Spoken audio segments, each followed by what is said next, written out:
Hi, Dr. P here to briefly address the question, what sparks design creativity? Well, the answer, as with many questions in game design, is it depends. Each person is different.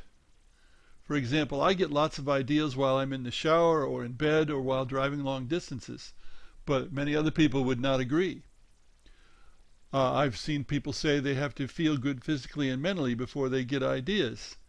I don't think that applies to me, and so forth. You have to find what works for you. But these parts of the question are relatively unimportant. No matter what works for you, there are two overriding factors. Number one, you have to work at getting ideas, not wait for them to appear.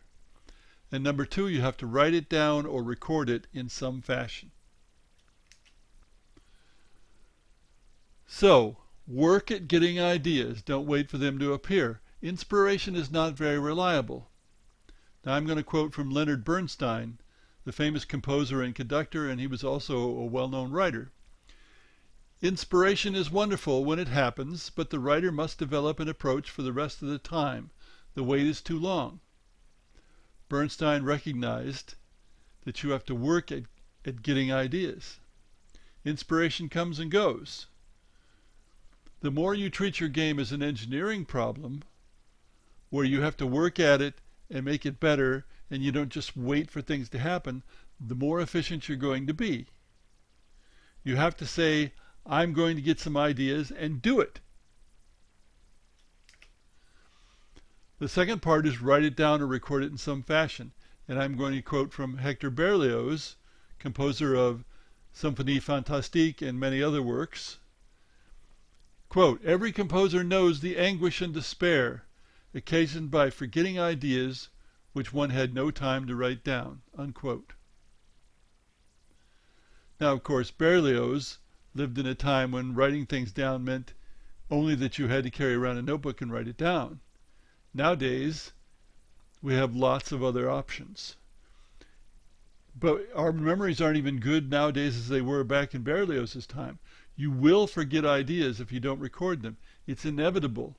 You may tell yourself, oh, I won't forget anything, but you're fooling yourself. So in the 21st century, we mean write down or otherwise record your ideas. You can get a free voice recorder app for your phone, for example. And then back it up. Even if you write, you can photograph what you've written as a backup. You have to be foolish to lose lots of info because you didn't back it up, and yet there are still many people who do. Back it up. Now, there are ways to stimulate creativity. I don't think stimulate and spark are quite the same thing. The standard book on creativity is titled A Whack on the Side of the Head. It's a fascinating and amusing small book available in Kindle form. Some people would find it worth reading. Keep in mind that the author also emphasizes the effort to be creative. You have to work at it. If you just wait for the muse to strike, you'll be waiting while others are producing. The muse will strike, but at other times you should be working to get ideas and solve problems, not just waiting. Thanks for listening.